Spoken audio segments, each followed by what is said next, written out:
ధనత్రయోదశి అదేనండి దంతేరాస్ని దీపావళి పండుగలో మొదటి రోజుగా జరుపుకుంటాం. హిందూ క్యాలెండర్ ప్రకారం ఆశ్వీయుజ మాసంలోని కృష్ణపక్షంలో 13వ రోజున ఈ పండుగను జరుపుకుంటారు.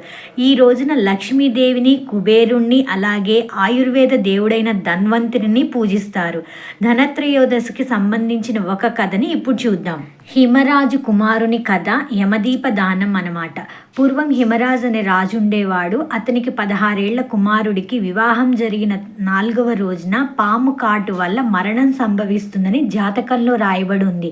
ఆ రోజు వచ్చినప్పుడు అతని నూతన వధువు అతన్ని నిద్రపోనీయకుండా తన ఆభరణాలు, బంగారం, వెండి నాణాలను పడకగది ద్వారం వద్ద ఒక కుప్పగా పోసి అనేక దీపాలను వెలిగించింది.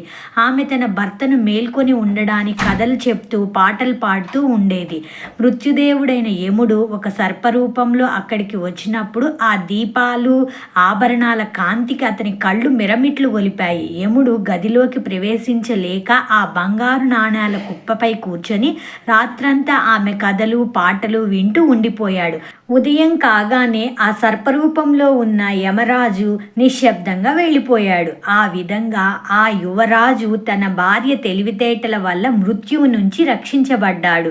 అప్పటి నుంచి యముణ్ణి ప్రసన్నం చేసుకోవడానికి, అకాల మరణం నుంచి కుటుంబాన్ని రక్షించడానికి ఇంటి బయట దీపాలు వెలిగించే యమదీప దానం అనే ఆచారం ప్రారంభమైంది. సో దీపావళి అంటేనే దీపాల పండుగ. కానీ ఈ పండుగలో మనం వెలిగించే మొదటి దీపం వెనుక వేడుక కోసం కాదు, మన కుటుంబ రక్షణ కోసం. అదే యమదీపం.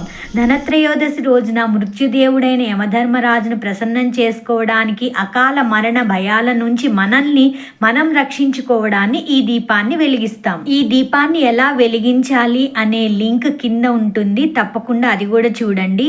Thanks for watching. Please subscribe my channel.